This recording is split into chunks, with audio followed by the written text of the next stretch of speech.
Good afternoon, and welcome to another edition of the Rotoworld Basketball Show Q&A. I'm Raphielle Johnson, joined as always by Noah Rubin. Noah, how's everything going this Tuesday? Pretty quiet Monday night, 4 games. Yeah, it wasn't too bad.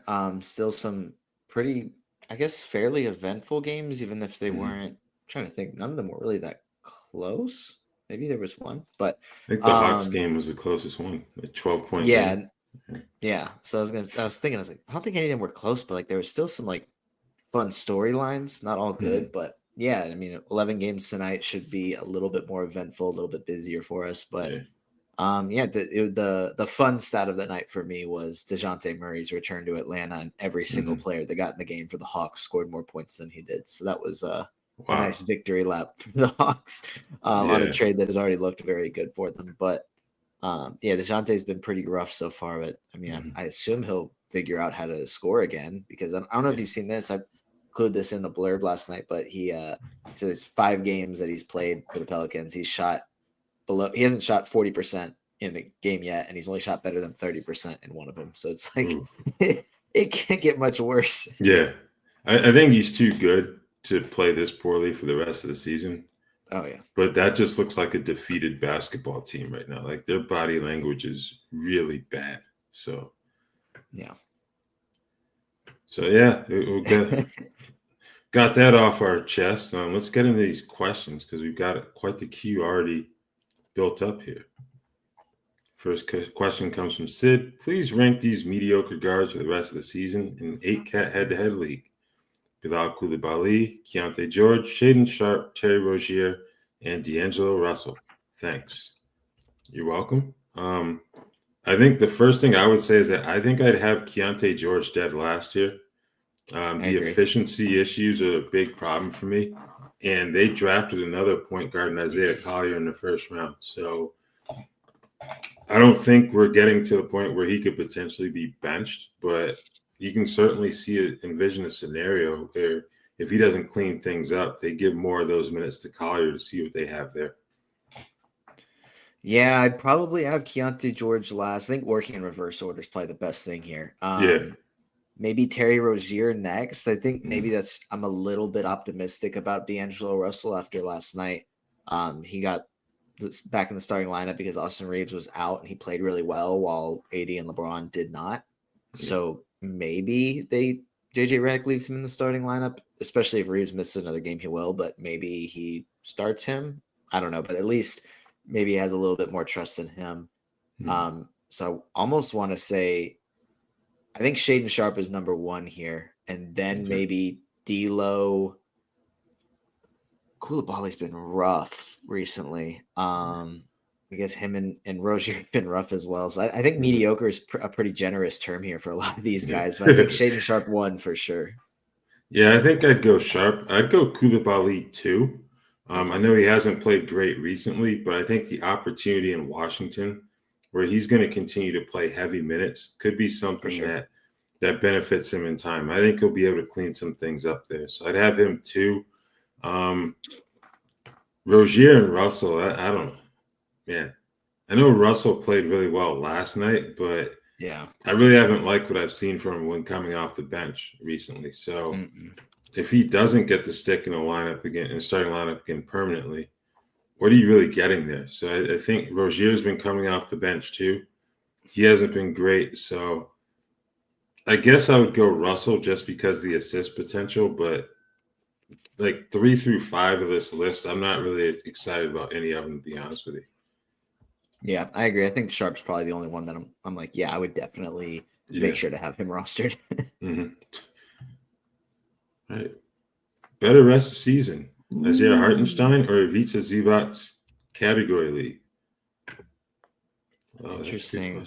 The Hartenstein Zubac's comp. I haven't gotten that one. I think it's been a few years because they were the ones splitting minutes for the Clippers a few years ago. But I think rest of season I'd probably go Zubac's, but for the next couple of weeks, and it might end up being a little bit longer than a couple of weeks. I mean, it will be, but Because Chet's going to come back eventually, and that probably moves Hartenstein back to the bench based on what we've kind of seen. I would imagine that he's just the backup center, even if he's been really, really good recently. So I think for the next month or two, probably Hartenstein, and then, but like actually rest of season, probably Zubats. I think I'd go Hartenstein here.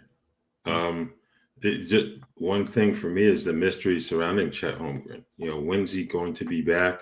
And then the ramp up process once he's cleared to play again. How long is that going to take? So, and I think this is a team where they aren't going to be punting on regular season games by any stretch, but I think their clear priority at this point, they have a championship contender. So I think the goal is going to be to make sure that Chet is as healthy as he can be come April and May, as opposed to kind of putting him out there in like February or something like that, if he's close to being available then. So I think I would actually go Hartenstein. I think Zubats, his value hasn't fallen too much, but I think I kind of feel like he's like a top 100 player.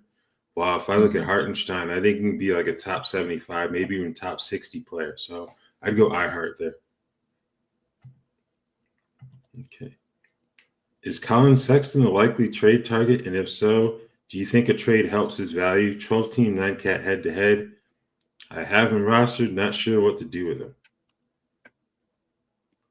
I mean, I think he's going to be, if the Jazz finally do what they probably should have been slowly doing over the past couple of years, like they should be trading Sexton, Jordan Clarkson, Lauri Markkanen, and like really leaning in on a rebuild, getting these young guys minutes, helping their picks, getting more picks. Like this is something that it's almost getting to the point where it's too late for them to have done it. Specifically, like I know Markkanen's a guy that had like incredibly high trade value, and then this year he's been a little bit meh. So has that decreased his trade value? His older contract is, like less years left on it. So I don't know that a trade helps Colin Sexton all that much, because I would imagine that like he's in a situation right now where he kind of has a green light for the Jazz. Like he hasn't been great. He's been but if he's getting traded, it's probably going to be to a contending team where he's, I'd imagine, in a sixth man-ish-esque role. Probably not going to be getting like he's taking 12 shots a game and 14 shots over the past 2 weeks. Like I don't think he's getting that on a contending team. Yeah. So I think, yes, he'll be traded. That would be my guess. And it's probably not something that helps his value. Yeah, I think his value is as high as it's going to be in terms of fantasy here. Where he gets moved, he'd probably have to get moved to another bad team. And I don't know if a bad team is going to take on, the contract and whatnot. So, yeah, you hold him for now. Maybe try to sniff around the trade market, see if you can get something of value in return.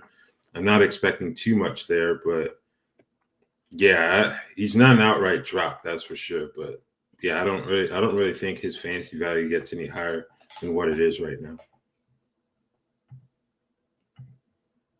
Oh man, this guy also has Keontae George rostered. We kind of gave our thoughts on him a little earlier, and yeah, I think your thoughts are correct on this. Like the fantasy trade value isn't very high, just because he's played poorly overall. So I don't know. Maybe you're just kind of stuck with him, I guess.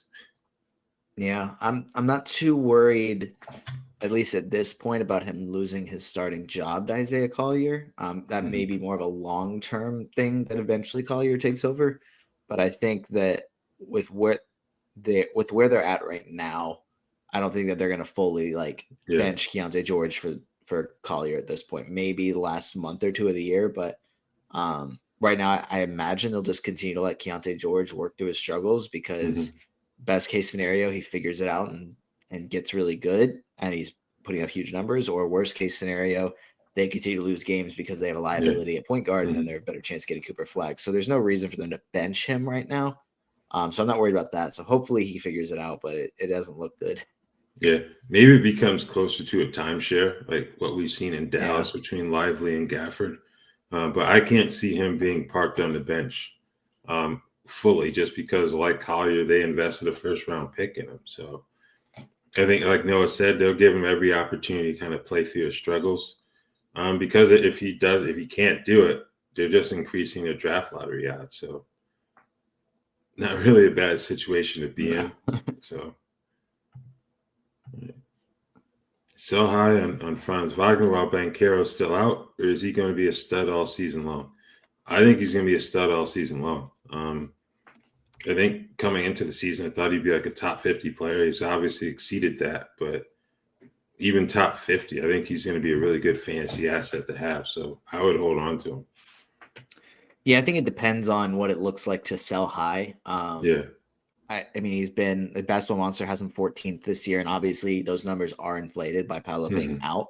And I still think like, top 50, I think he could be better, maybe top 40, even top 30 when Paolo is back, because I think he's just genuinely just like gotten better and is having a breakout season that is being maximized by the extra shots and extra usage, but he'll still be really good when Paolo's back. So like if you're getting another top 15, top 20 player, then yeah, I would sell high, but I mean, I wouldn't be like actively looking to move him. Yeah. Should I try to trade AD? He's been playing a ton. I'm worried maintenance days may start creeping in. Trade now while he's playing every night, or ride the production all year. I mean, I think it just kind of depends on how each person feels about it. Cause there aren't going to be many players that produce as well as AD. And so his numbers have been down a little bit the last handful of games. But I don't think it's like, oh, I'm really worried that his body's just exhausted. He's going to start missing a ton of games, or this is like, oh, this is just who he is now. He's scoring less than 20 a game. Like, I'm not saying all that, but if you have a feeling that, hey, I don't trust AD to continue to produce to this level and continue to play this much, then sure, move off him. But I'm not too worried about him, I guess, like it being a bad thing if you don't trade him. Yeah.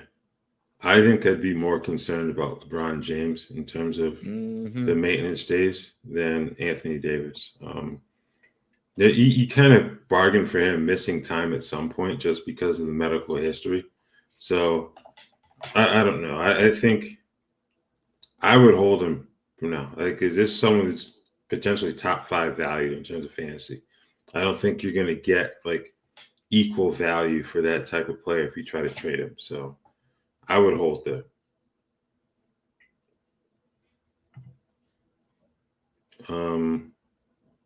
I don't know. I'm assuming you're asking us to compare Dalton Connect and Tumani Camara the rest of the season. So we're just going to do that. I prefer Connect just because of the scoring ability. I know Camara is giving Portland really good defensive minutes in that starting role. And he's someone who's probably going to be shut down safe compared to, say, a Jeremy Grant up there in Portland. So he's been good, but I would take Connect because I think he offers a higher fantasy upside there. Yeah, I think it might be like a category thing. Like if you need the points and threes, and Connect. If you need steals, then Camara. But it's not a huge difference to me. And the upside of a guy that can score 20 points and hit 5 threes is a lot more fun. So I'd probably lean Connect. But it could depend on categories. Sure. All right. Who would you rather have? Lively, Claxton, Mark Williams, or Daniel Gafford rest of the season?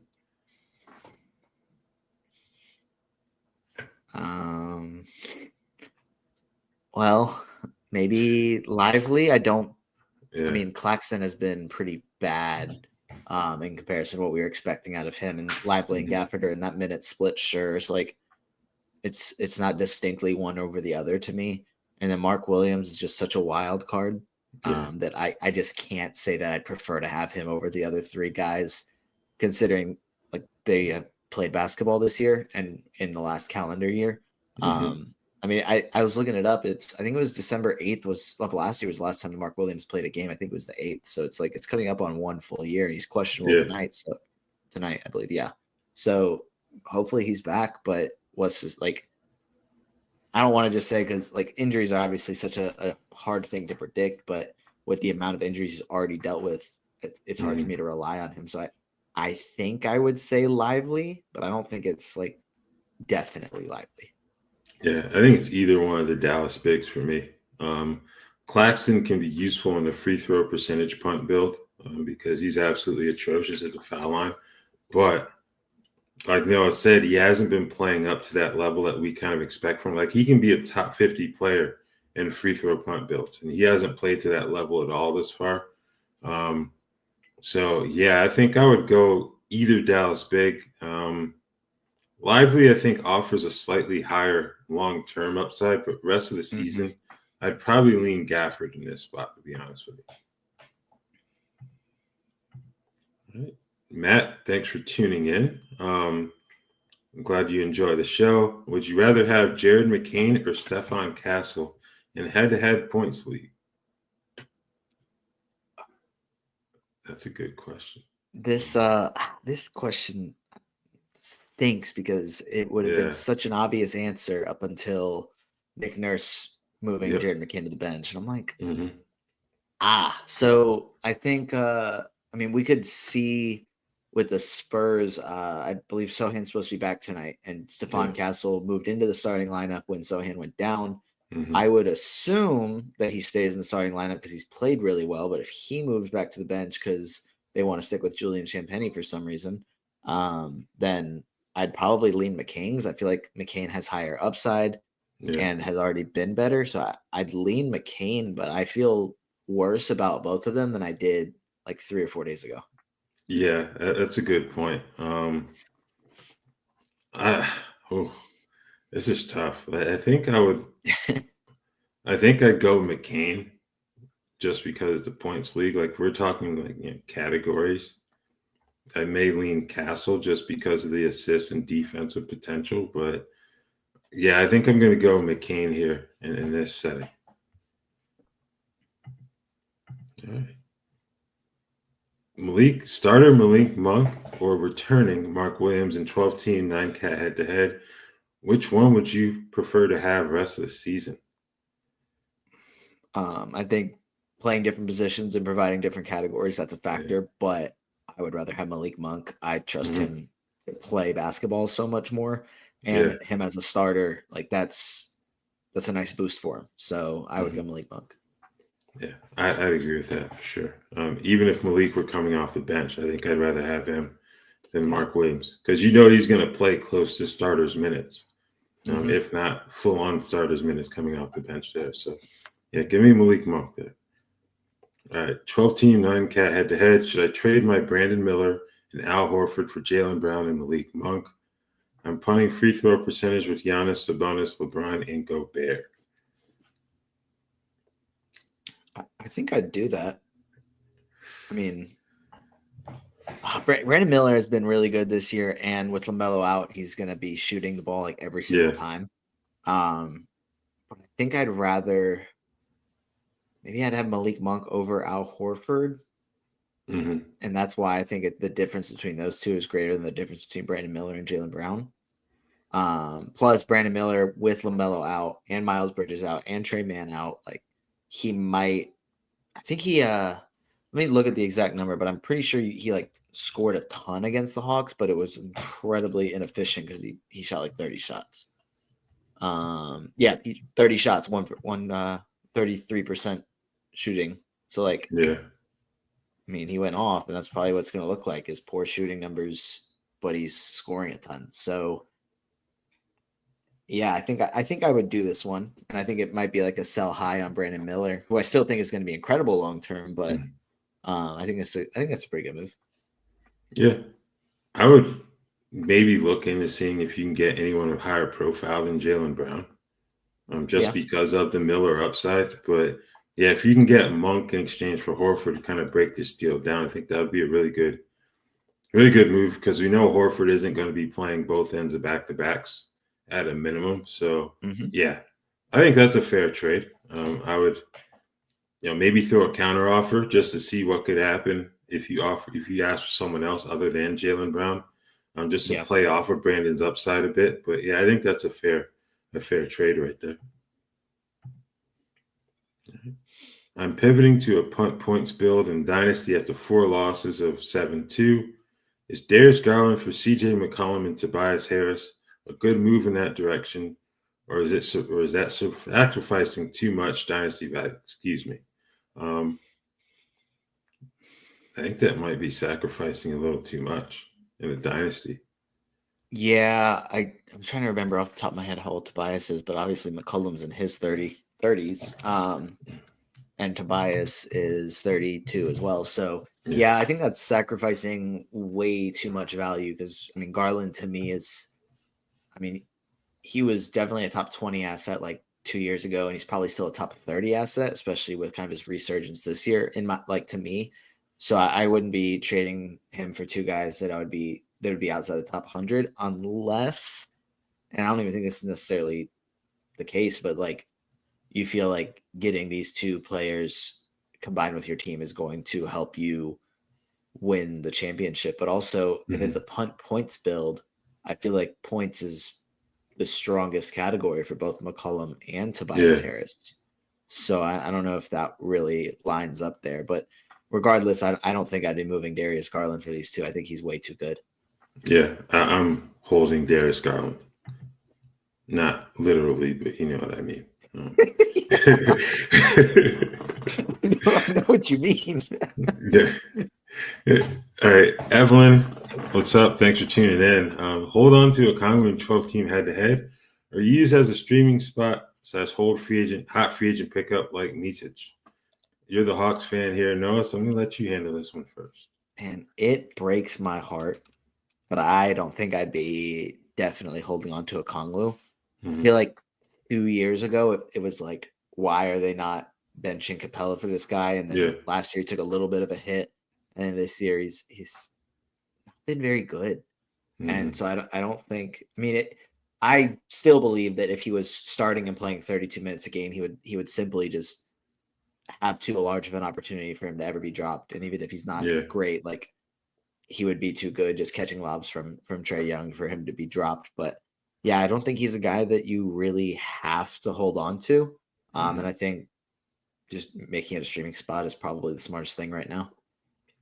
Yeah, I can see that. You can also see maybe trying to trade him, because Capella's in the contract year. Who knows what could happen at the trade deadline in February? And then, you think about it, you're dropping a player with like a Kongwu for nothing in return as opposed to potentially making a trade. So I certainly see the appeal of using it as a streaming spot, but I think I would probably look into potential trades before I do that. But don't make it too obvious to the other managers that you're either trading him or dropping him, because then they're just going to turn down every offer and then wait for you to drop him. So, yeah.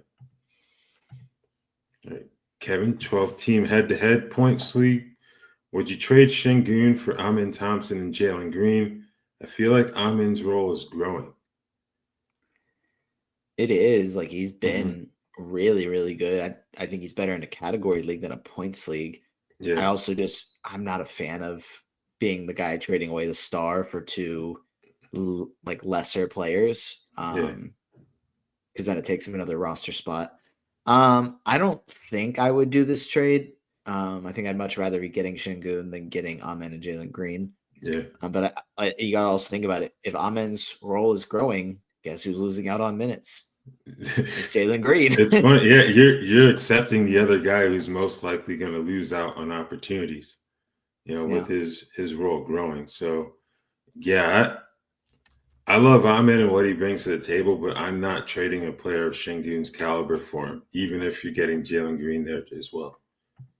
And if you look at the Jalen Green's last 4 games, he had the 41-point game against the 76ers. But other than that, it's been 9 points, 10 points. It's like, it's not good. Amin, great. He's had some low volume games in terms of shot attempts too. So I'm not making that move. All right. Is Trace Jackson Davis worth holding on to in redrafts? I'm going to say no, personally. Yeah, I don't believe so. Yeah. I don't think I have him rostered anywhere. I think I may have drafted him in one league, and I feel like every single time I'm writing Warriors blurbs, I check the box score, and it's like 16 minutes played. Yeah. And that's, now that I'm actually looking at it, that's pretty much what it is half the time. So, yeah. I don't think. Yeah, I'm not holding on to him because they're basically using Kevon Looney in a way similar to how Dallas has used Maxi Kleber. It's like this person probably shouldn't be playing as much as they are, but they are. So yeah, I'm not looking too good for TJD down there, up there in the Bay Area from a minute standpoint. Right. Do you think Brandon Boston Jr. could have a silly season down the stretch? Pelicans fall out of the playoff race. They might be done already, man. That's what last month was. Yeah. Yeah, I think I need to look up his contract because I don't know if he's on a two-way, because at that point there's like the games limit that you have to consider here. That's a good point. Because you get 50 games to be active for. So yeah. But they could also, he's played well enough that they could look to convert him to a standard. That's true. That's a good point. Yeah, he's on a two-way right now. Mm-hmm. Maybe like they make some moves at the deadline. Like when they're fully healthy, they're not this bad, but it's just, it obviously just hasn't gone well at all. And the injuries are a big reason. So, I mean, if it just continues, like who knows when Zion's going to be back? Who knows when Brandon Ingram's going to be back? Herb Jones is still out. Like DeJounte has been not very good. So in the few games he's even played. So like, yeah, I think that there's a very good chance that they just accept that they're going to be a lottery team. They make some moves at the deadline. What those look like, I have no idea. And it opens up minutes for Brandon Boston. And the guys that are normally part of the rotation just stay out for the rest of the year. Mm-hmm. And hopefully, yeah, they do. I would assume that they would have no problems converting him to a standard deal. Like he's been good enough to earn one. And I don't think they want to risk just leaving him on a two-way. So yeah, no, I think that he should. Like at this point, barring some major changes, yeah, he'll be really good for the final month and a half of the year. That's a good way to put it. Right. Some advice from Dean. You guys need to get Filipowski and hold him because the Jazz are tanking hard. I can see that. I think I'd be a bit more enthused about stashing him than, say, Cody Williams. But I don't know. We'll see what happens because he shares a position with Lauri Markkanen. I know they started alongside each other before Kyle's injury, but I don't think Markkanen's going to be someone that they're going to look to shut down right away just because his contract, he can't be traded, this season. So I think there's probably less reason to put him on ice those final 2 months than, say, someone who may have signed their contract earlier before that deadline. So I think Filipowski will certainly have value. I'd keep an eye on Bryce Sensabaugh as well. I say at Collier, we've got a lot of young players on that team that will get opportunities as the season wears on here. So, man, I totally forgot that Markkanen had signed the deal like the day after, like the deadline. He did it perfectly. I forgot about that. Yep, he waited. He's like, I'll wait until tomorrow to sign. Goodness gracious, that's just not good for them. It's good for him though. Yeah. For, you want to like truly establish roots, Yeah, I don't want to be traded in season when I have a family and whatnot. So, like that's totally fair. Good for him. Yeah. But I'm saying, like, as far as the team, like, goodness. Yeah, they did lose a little flexibility there with that. But okay. Any updates on Lively, Quickly, or Ingram? Now, the Ingram situation is interesting in that he was initially questionable for last night's game, and then he went to doubtful and then out. Following different Pelicans writers and whatnot, it seemed like he kind of made the choice that he wasn't going to play. But I think it's understandable just because he's going to be a free agent this summer. And it's like, if I don't feel right, I'm not going to go out there and risk myself. But the way that situation's going down in New Orleans, it's certainly worth watching. Not just from fantasy standpoint, but Willie Green's job security. Like, how much longer, because the injuries are one thing, but I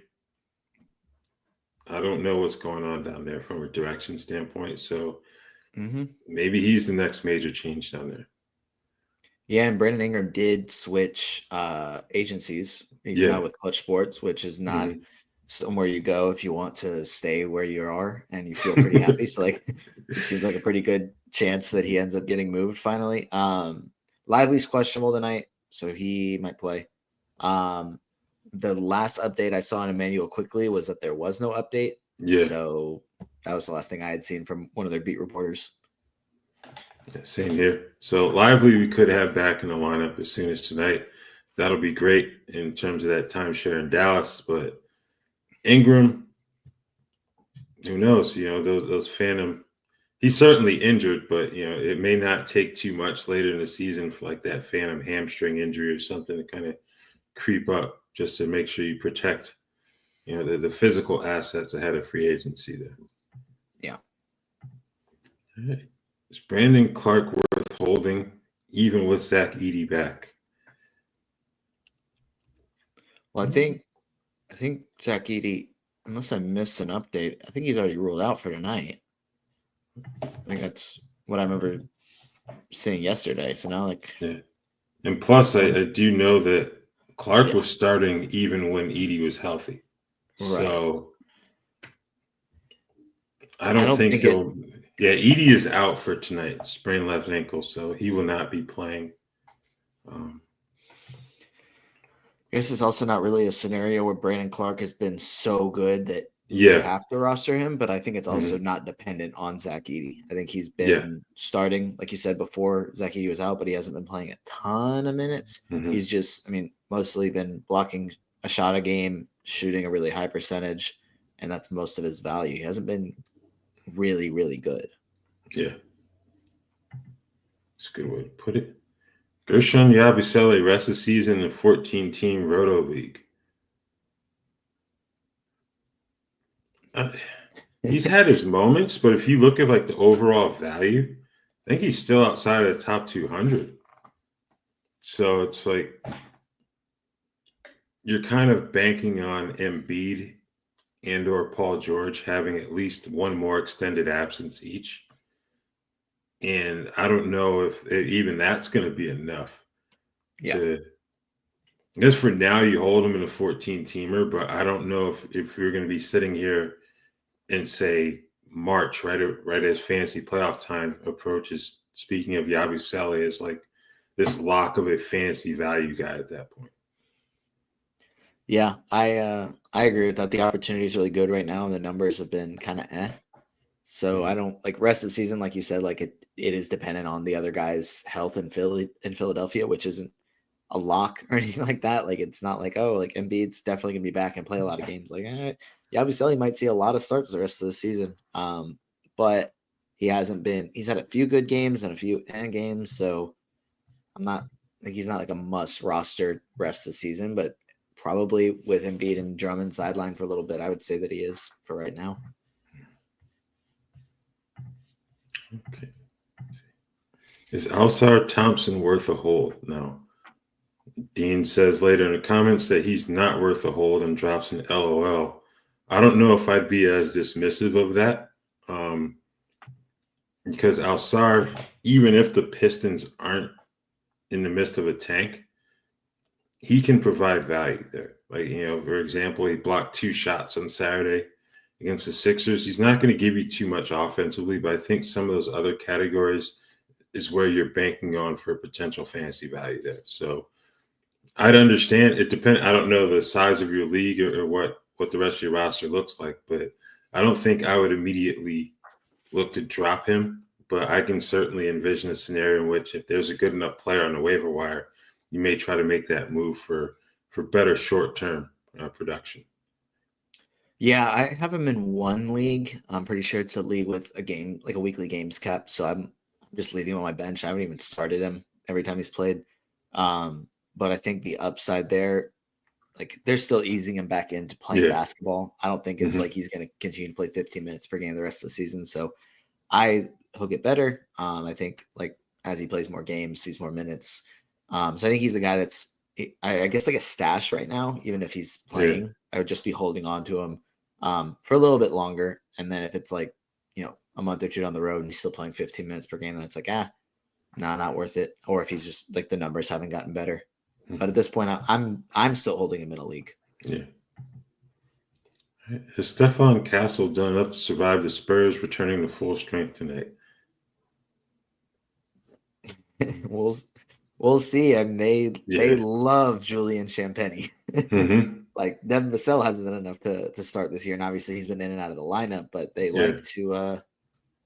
like Julian Champagny, man. Mm-hmm. Like Castle will certainly play. He'll still be in the rotation.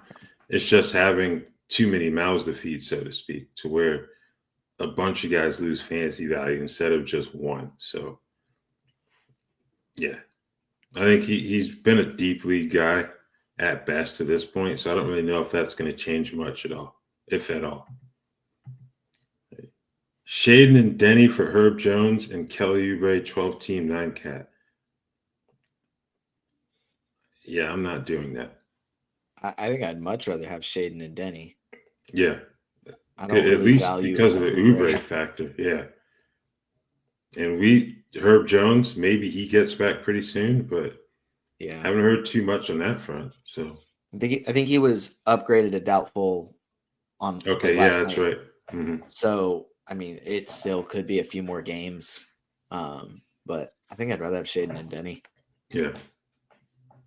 I think they're both in positions where they should be able to play straight through the season without like a shutdown risk come February or March too. So especially when Portland decides to stop playing Jeremy Grant, which is what Raph would have done, preseason. But Shaden and Denny should be seeing a lot of minutes the rest of the area.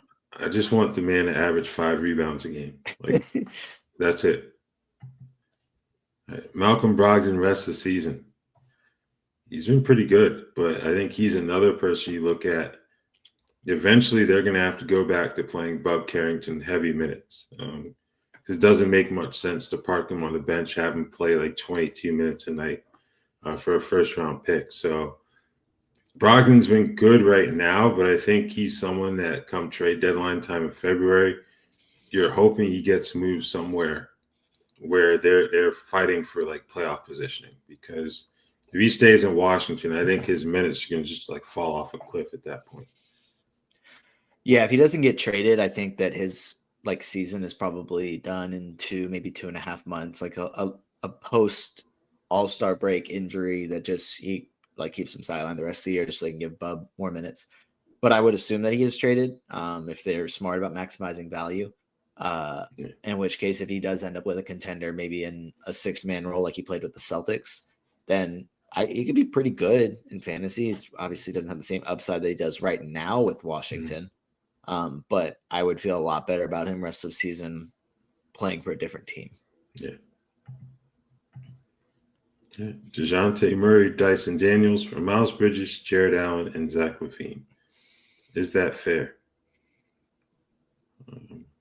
Is Dyson Daniels the best player in that trade? That's probably an exaggeration, but I actually not by much value. Based off 9-cap value, actually, he is dropped a lot. So, but obviously DeJounte's been very not good to this point. And I expect him to get better. So I think this is kind of like a sell low on DeJounte. Whereas Miles Bridges out indefinitely. Jared Allen has been pretty disappointing recently, and Zach LaVine I don't love in category leagues. I'd much rather have the DeJounte Dyson package in this case. Yeah. No argument here. Thoughts on Miles Bridges rest of the season? Is he going to disappear like Mark Williams? What would his trade value be when healthy? 12-team 8-cat. I don't think anybody can predict whether or not he's going to disappear like Mark Williams, because Charlotte's not going to tell us. It's just gonna like we have to figure it out ourselves. But I mean, I would be trying to trade him if I could. I don't know exactly what his trade value would be. It's just kind of whatever someone in your league is willing to offer. But I don't think my standards for moving him wouldn't be very high. Yeah, I kind of feel like you're aiming for a top 75 top player, if you can get that in terms of trade value. But yeah, I don't know, man, because he wasn't terrible when healthy, but he wasn't great either. Like last year, he played really well when on the floor, but really good fantasy player. But between the Williams return, Brandon Miller's role continues to expand, and LaMelo Ball, he's going to get his shots up when he's healthy too. So, I don't know. Not too enthused about Miles Bridges in terms of fantasy value the rest of the season, to be honest with you. Should I worry about Bilal? I'd say no. I know he hasn't shot the ball well, but he's going to play a lot, and none of those young players in Washington have been all too efficient thus far, but they've been allowed to play through a lot of mistakes and whatnot. So I wouldn't be too concerned about him personally. Yeah, the minutes are still there, even if, like you said, he hasn't shot the ball very well. So, I mean, yeah, I actually don't have much more to add, so I'll just leave it at that. I was just going to repeat what you said in different words, and I was like, That's right. All right. Please get some feedback on my recent trade between my Giddey and Peyton Watson for Brandon Miller. Ooh. All right. Who'd you con into doing that? That's what I want to know. Like, that's crazy. Like, Peyton Watson's role is going to diminish as Aaron Gordon gets more minutes and games, under his belt. And Josh Giddey, we spoke about him on previous shows. He's lost some crunch time minutes to Ayo Dosunmu in the past. So to get Brandon Miller for those two guys, I don't want to accuse you of cheating or collusion or anything like that, but that's it's a heater. Yeah, that's definitely a heater. With the Lakers bench in dire straits, is it time to stash Christian Wood? No. I can't go that far. No. I think if it was somebody playing any other position, then sure. But even like a bench center for the Lakers is not going to get more than 15 minutes per game. So, yeah, I know AD says he's a power forward and prefers to play that position. I just don't think it's a good idea for the Lakers to play him at the 4. When you look at their center options, whether it be Christian Wood, Jackson Hayes, Christian Koloko, we don't need to see that, and I don't think they need to do that. So, yeah. Yeah, no, I mean, don't stash Christian Wood. We're good. Yeah. Will Rozier start to get better soon? I mean, I think he plans on getting better. Yeah. I think he plans on getting better, but I hope so. I guess that's the best way I can answer it, but. Yeah, I mean, he hasn't been very good, especially last night. He was pretty awful. But yeah. Hopefully. 10-team, 9-cat, 1 IR spot. Should I drop Embiid? No. You can try and trade him. You can't just drop him. Exactly. Can't do it. Lively is just a new version of Tyson Chandler.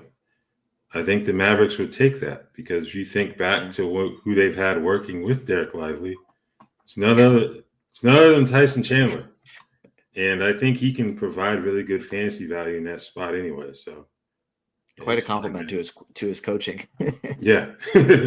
Obviously he's doing a good job. Yeah, I don't think people realize how good Tyson Chandler was at his peak, whether it be in Dallas or New York, or I think he was one of the best defenders in the NBA at that time. So, yeah. Is Messi's value safe for the rest of the season, even if the Pelicans get healthy? Yes. Yeah, he's the starting center there. Yeah. There's no Herb Jones is not gonna. They're not gonna bench Messi to start Herb Jones at center. If they do it once, I promise you, they're not gonna do it a second time. And Zion, not a center. So Messi's the guy.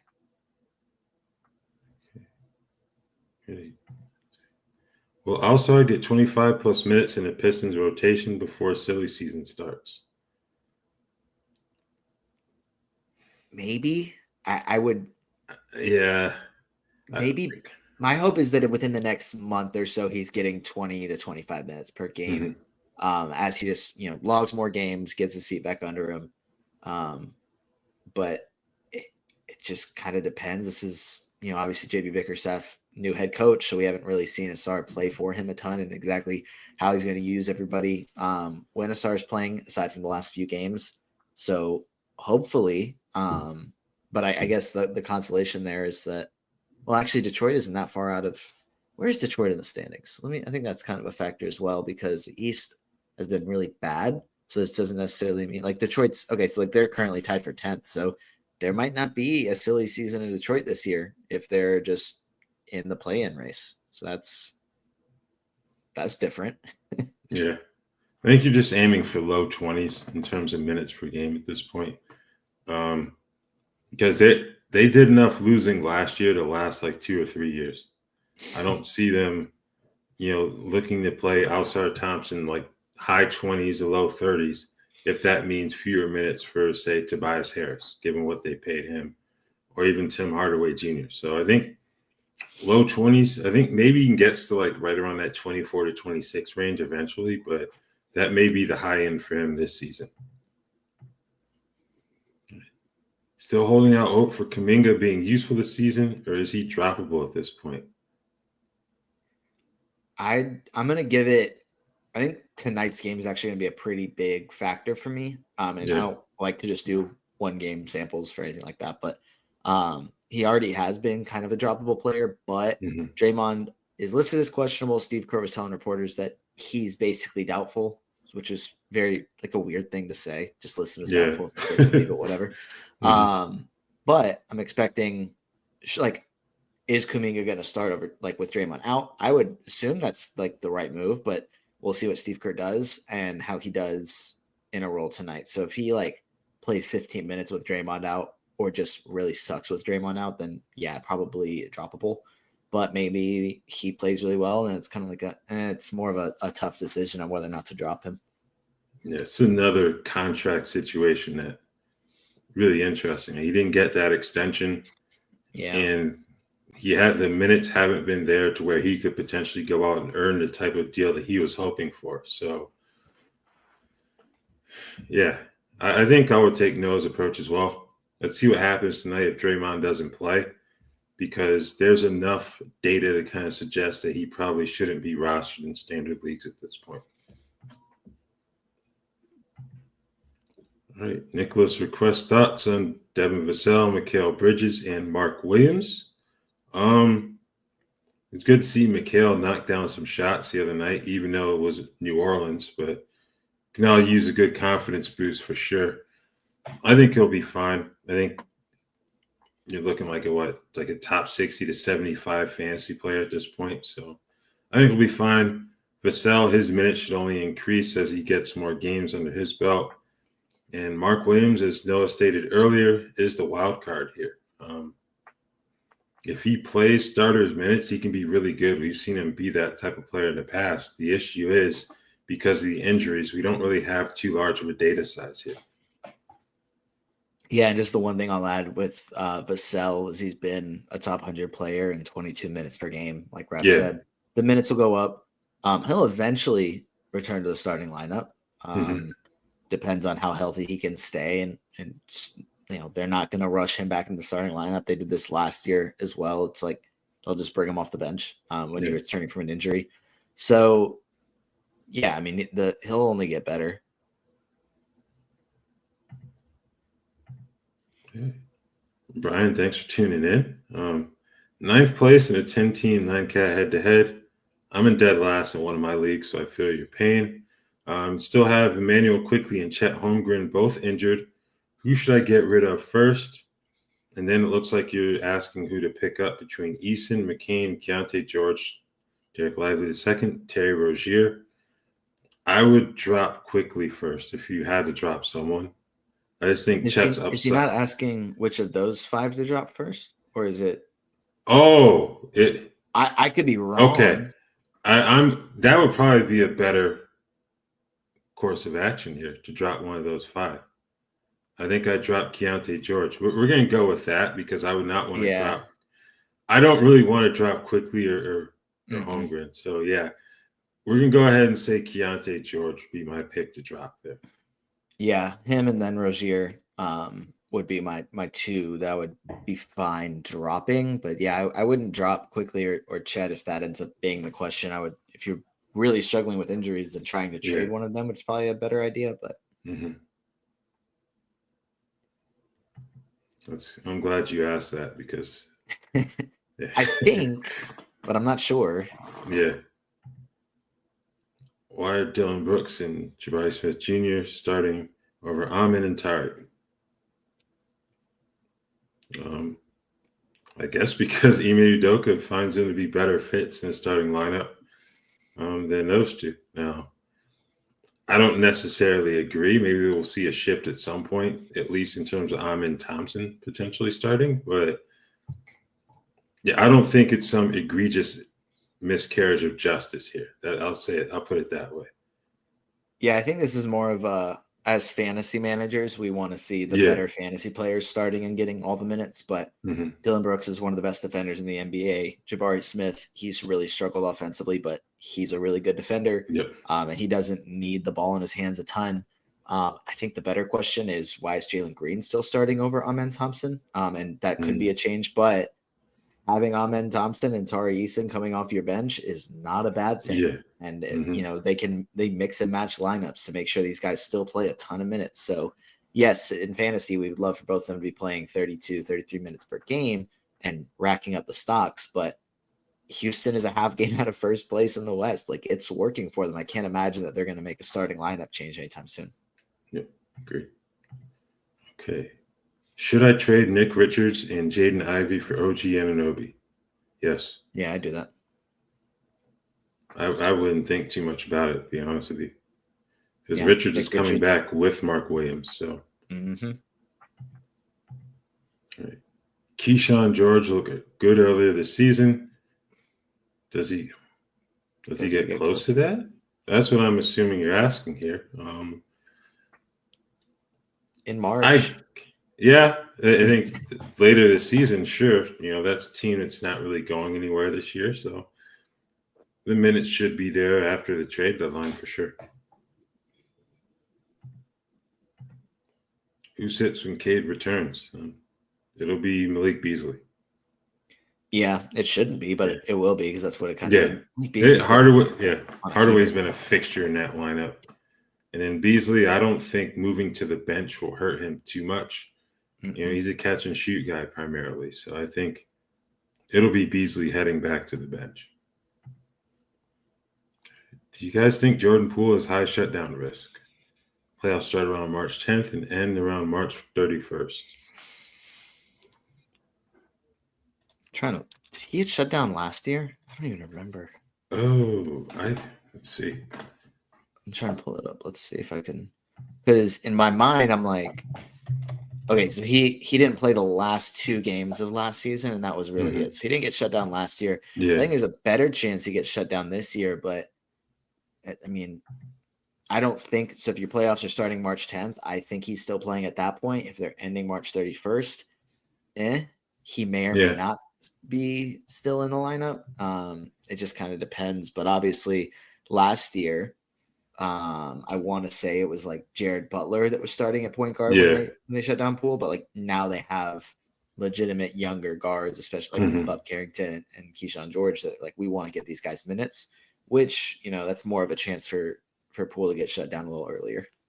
Yeah, I think there's a better chance of him being shut down this year than last, but I don't know, man.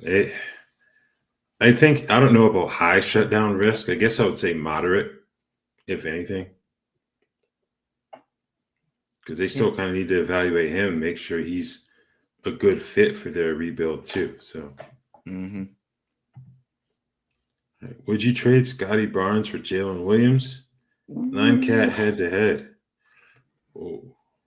I think I would. I think it's a tough trade to make, but yeah, I would trade. I'd rather have Jalen Williams the rest of the season than Scotty Barnes. Yeah, I think he's another one. But. They're clearly looking to see if they can, building around Scotty Barnes, like what pieces it would take. So I think that would probably protect him to a certain extent from a shutdown standpoint, but Jalen Williams is going to run through the tape, so to speak, because he's playing on a team that has championship ambitions right now. So, yeah, I would probably make that trade as well. Right. When healthy, Zach Edey or Donovan Clingan? I like Clingan. If both are starting, then Klingon. But I also think like Edey hasn't been starting when he was healthy, just because Brandon Clark was starting.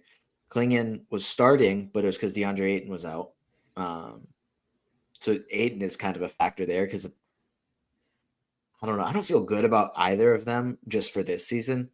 But I think Klingon's going to be out for a while. So yeah, I know the question is when healthy, but if Klingon isn't healthy, then it's Edey in the short term for sure. But then probably Klingon just depends so much on Ayton, though. What they do with him. Does he play? Yeah, I just think the center situation in Portland is that when Klingon's healthy, I think he'll be fine minutes-wise because Robert Williams, injury history, DeAndre Ayton, injury history, so I think I would prefer Klingon over Edey, but it's pretty close, to be honest with you. And Portland tanks hard. Like, Memphis obviously isn't going to be tanking, but, well, they did last year, but that was everybody was hurt. Yeah, exactly. Like, Portland's going to do it regardless. So, I mean, especially on the stretch, Klingon's going to be silly season hero. Yeah. All right. We got a couple minutes left, so we're going to rush through these here. Picked up Day'Ron Sharpe. Think he's going to be a silly season beast. What do you guys think? Also, would you drop Kevin Porter Jr. for Buzelis? I'm scared to drop KPJ, and then Harden goes down. I mean, Noah Clowney's still there in Brooklyn, so I don't feel great about Sharpe being a silly season beast, but that's also a few months away, so things could change. As far as dropping KPJ for Buzelis, I'm fine dropping KPJ. I don't think Buzelis is necessarily the number one pickup, even though he played really well in their last game. Hopefully he continues to get minutes. But I'm totally fine dropping Kevin Porter. Yeah. Agreed. All right. Got Cade coming off IR today. Who do I let go between McBride, Micic, and Nick Richards in the 14-team league categories? I guess I'd drop Richards out of these three. But then again, you're adding a guard to the mix, so McBride or Micic could be expendable, but Micic is starting for LaMelo. I guess I don't know. It's either McBride or Richards. I'd probably hold on to Micic in this scenario. I agree, and I think the other factor is whether or not Mark Williams does return for this game, because if he is back, then I don't know if he immediately starts or not, but that's less minutes to Richards. So, I mean, McBride's role has been fairly consistent. But I think it's like if you're just looking in the very, very short term, Richards could still be starting in this game. So, yeah, one of those two. It just kind of depends on Mark Williams, but we won't have an answer on that for a couple of hours. Drop Colin Sexton for Yves Missi. Yes. Yep. I do it. Thoughts on RJ Barrett? Sell high or hold? Stats didn't drop much when Scotty came back. Could he survive IQ coming back to 12-team, 8 category? I'd still sell high because, I mean, he's been very good, but he's not a great category league player. So, I would put somebody on the hype of a lot of points. Yeah, what he's giving you right now is probably the best that he's going to give you in fantasy. So, I'd certainly sell high. Sabonis, Keegan Murray, D'Angelo Russell for Fred VanVleet, Miles Turner, Jordan Poole. Who wins this deal in 8-cat? I'm going to go with the team that gets VanVleet, Turner, and Poole. We've spoken about D'Lo earlier on this show, and Keegan's also been down too. Just because you got DeRozan in there, now Malik Monk is starting. Keegan's 5th in that pecking order amongst the starters. So, yeah. Yep, I agree with that. I mean, Sabonis is obviously the best player in the trade, but I think Keegan and D'Lo are meh assets. Don't really value to me. Like that trade to me is Sabonis for the other three in my basically. All right, and to wrap it up, would you trade Nick Richards for Aaron Gordon? Yes. Yep. It's pretty simple. One guy's going to start, the other one's going to be the backup at best. So, yeah. Sweet. All right. Well, once again, thank you guys for tuning in. Do this every Tuesday starting at 2 p.m. Eastern. Tomorrow at 2 p.m. Eastern, we have our weekly Rotoworld basketball show with myself, Noah, and Dan Titus, Yahoo Sports. Thanks again for checking us out. Take care.